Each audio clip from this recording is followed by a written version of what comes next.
अपने अहंकार और शक्ति से लोगों के धन को लूटकर, शिव जी की लंका को लूटकर अपना बनाया, कुबेर के पुष्पक विमान को लेकर अपना बनाया, ऐसे लूट के उसने अपना राज्य बनाया। उसके पास राज था, ताज था, लेकिन उसने अपने मन के ऊपर जीत नहीं पाई। लेकिन रामचंद्र जी के पास नहीं सेना थी, नहीं उसके पास कोई राज था, नहीं उसके पास कोई धन था किसको खरीद सके। वो रामचंद्र जी अपना धर्म पालन के लिए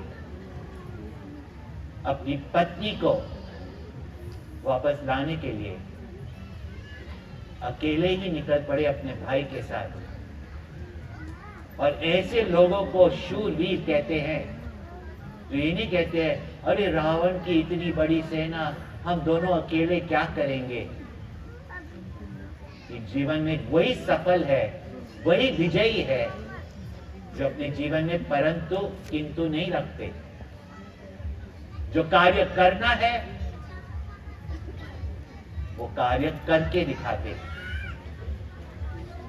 लेकिन जब रावण रण मैदान में आए अपनी पूरी सेना के साथ, और रावण तो बलवान भी थे, रणवीर भी थे,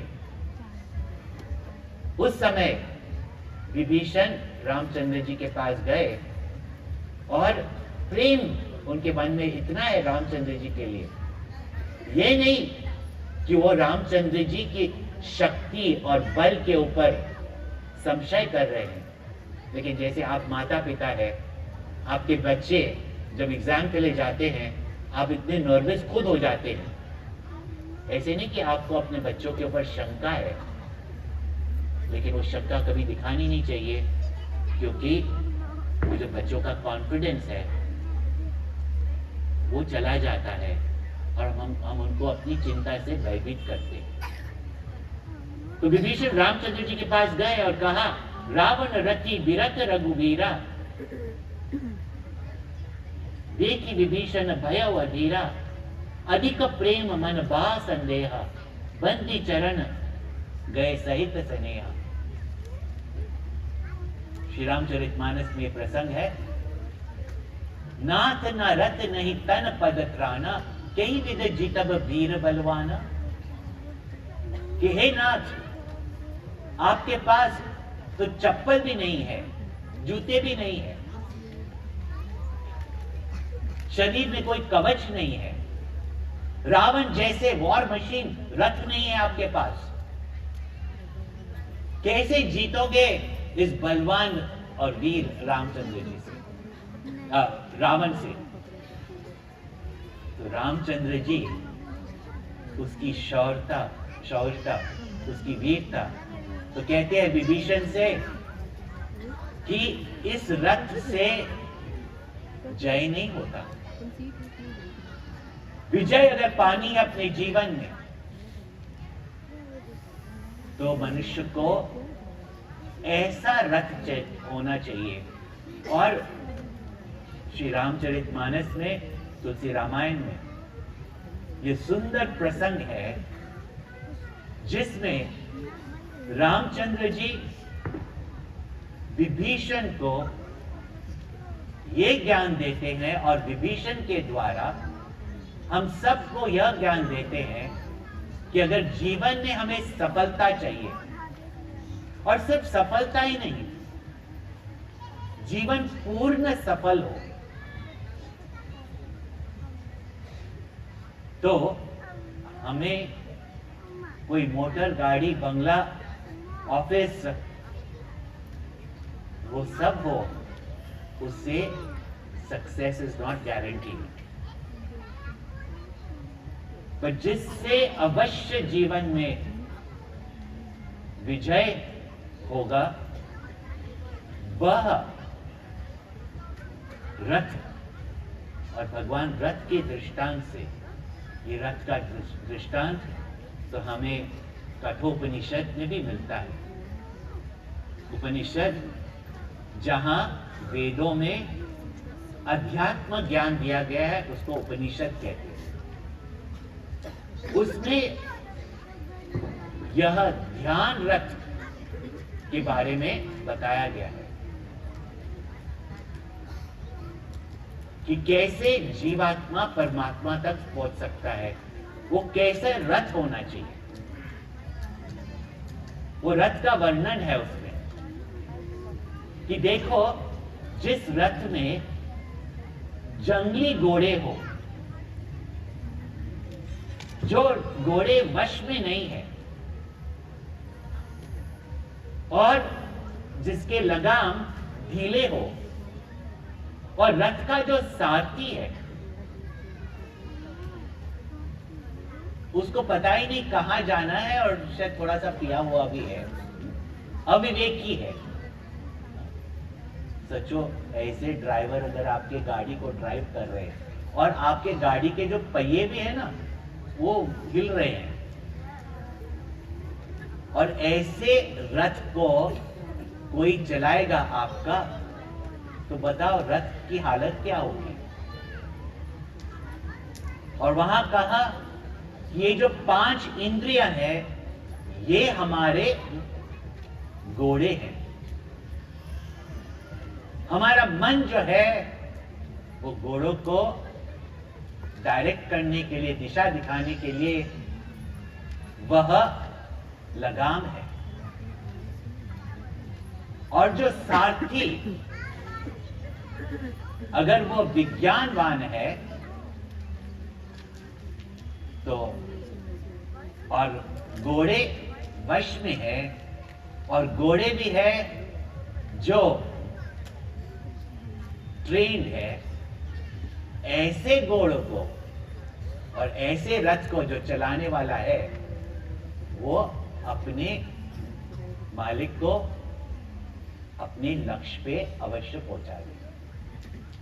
ये सुंदर दृष्टांत है उपनिषद में, जो धर्म और ब्रह्म का ज्ञान देते हैं, उसी को उपनिषद कहते हैं। यही सुंदर दृष्टांत वेद व्यास, श्री वेद व्यास कुरुक्षेत्र के मैदान में अर्जुन के जो रथ का जब वो वर्णन करते हैं भगवत गीता के शुरुआत में, और वही सुंदर दृश्य कि जिसके सफेद घोड़े हैं, काले नहीं, सफेद घोड़े, और जिस घोड़ों का लगाम उस सारथी के हाथ में है जो इस जगत के ज्ञान का, जिसको विज्ञान है, ऐसे श्री कृष्ण उसके सारथी है, तो कहो ऐसे अर्जुन को जय कैसे नहीं मिलेगा। यहां गोस्वामी तुलसीदास जी श्री रामचंद्र जी के शब्दों में विभीषण को जो ज्ञान दिया गया है, और वह ज्ञान जो ऋषि मुनि संत आदि ने कविता में दी है, उसी को कहते हैं गीता।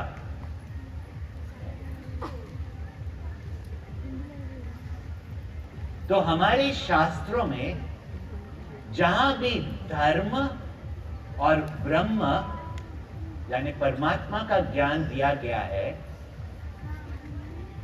जो श्लोक और आदि शब्दों में गाया जाता है, वह अध्यात्म ज्ञान जो गाया गया है, जो प्रेम से गुरु ने शिष्य को दिया है, और आदि गुरु तो भगवान स्वयं है, जो भगवान ने जो ज्ञान दिया हुआ है,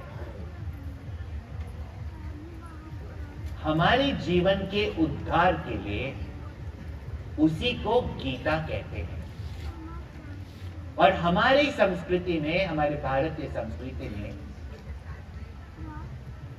ऐसे ज्ञान भगवान ने अलग अलग अवतारों में दिया है, और वह सब ज्ञान को गीता कहते हैं। लेकिन जो सबसे प्रसिद्ध गीता है, सबसे पॉपुलर गीता है, और जब हम गीता कहते हैं तो वो है भगवत गीता। नॉर्थ इंडिया में भागवत कहते हैं, भागवत पुराण है।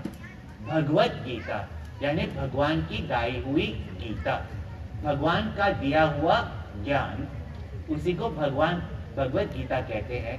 तो वह ज्ञान जो श्री कृष्ण ने अर्जुन को दिया, उसी को हम गीता कहते हैं। अब इतना प्रसिद्ध है भगवान श्री कृष्ण की गीता, जो अर्जुन को दी गई है कुरुक्षेत्र के मैदान में, जो महाभारत में अंकित है, कि जब लोग गीता के बारे में सुनते हैं तो एक ही गीता उनको पता है, और वो है श्री कृष्ण की दी हुई गीता। लेकिन हमारे शास्त्रों में अष्टवक्र का दिया हुआ ज्ञान जनक महाराज को, उसको अष्टवक्र गीता कहते हैं। श्रीमद् भागवत में जब भगवान ने अवधूत का अवतार लिया और वह ज्ञान उन्होंने दिया, उसको अवधूत गीता कहते हैं। ऐसे पुराणों में, जैसे जिस पुराण में अध्यात्म रामायण वेद व्यास ने लिखी है, वहां में श्री राम गीता भी मिलती है। वही वेद व्यास जिसने महाभारत लिखा है। और जो श्री रामचरित्र मानस के वक्ता है, ज्ञानी है, भक्त है, उन्होंने श्री रामचरित मानस यानी तुलसी रामायण में ऐसी 5 गीताएं बताई है। ऐसे विज्ञानी संत 5 गीता बताई है। शुरुआत में ही शिव गीता है, जो ज्ञान शिव जी ने पार्वती को दिया है। उसके बाद आती है लक्ष्मण गीता, जो ज्ञान लक्ष्मण को रामचंद्र जी से मिला जब वनवास हुआ और लक्ष्मण जी बड़े दुखी और क्रोधित हुए। तब रामचंद्र जी ने लक्ष्मण को बताया कि काहू न कहू सुख दुख कर दाता, निज कृत कर्म भोग सब भ्राता। कि कोई भी कठिनाई आए जीवन में, पर सुखी दुखी हम होते हैं अपने कर्मों से। वही जब गुहा बड़े दुखी हो गए, रामचंद्र जी और सीता जी को जमीन पे ऐसे सोते हुए, तो उनके दुख को दूर करने के लिए लक्ष्मण जी ने जो गुहा को ज्ञान दिया, जो उनको रामचंद्र जी से मिला, और यही ज्ञान जो परंपरा से चले आ रहा है, उसको लक्ष्मण गीता कहते हैं श्री रामचरित मानस।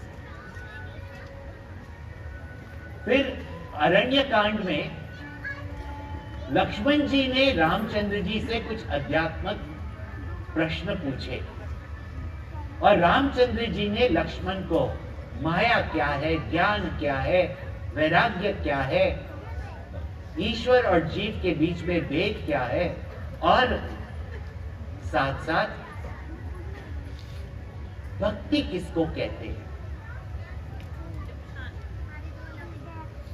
ये जो ज्ञान दिया गया है रामचंद्र जी ने लक्ष्मण जी को, इसको श्री राम गीता कहते हैं।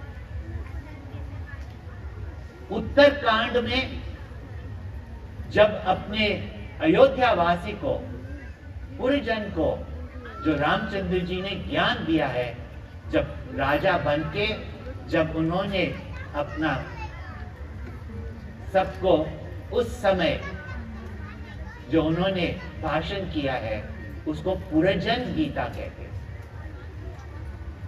और उत्तर कांड में इस प्रसंग में जब विभीषण को शंका है कि कैसे मेरे रामचंद्र जी ऐसे बलवान, ऐसे रणवीर, रावण को कैसे जीतेंगे जिस रामचंद्र जी के पास ना कोई रथ है, नहीं पैरों में कोई चप्पल है, नहीं शरीर के ऊपर कोई कवच है, नहीं कोई ढाल है, बस अपनी तीर कमान से खड़े हुए हैं। बस उनमें जो महावीरता है,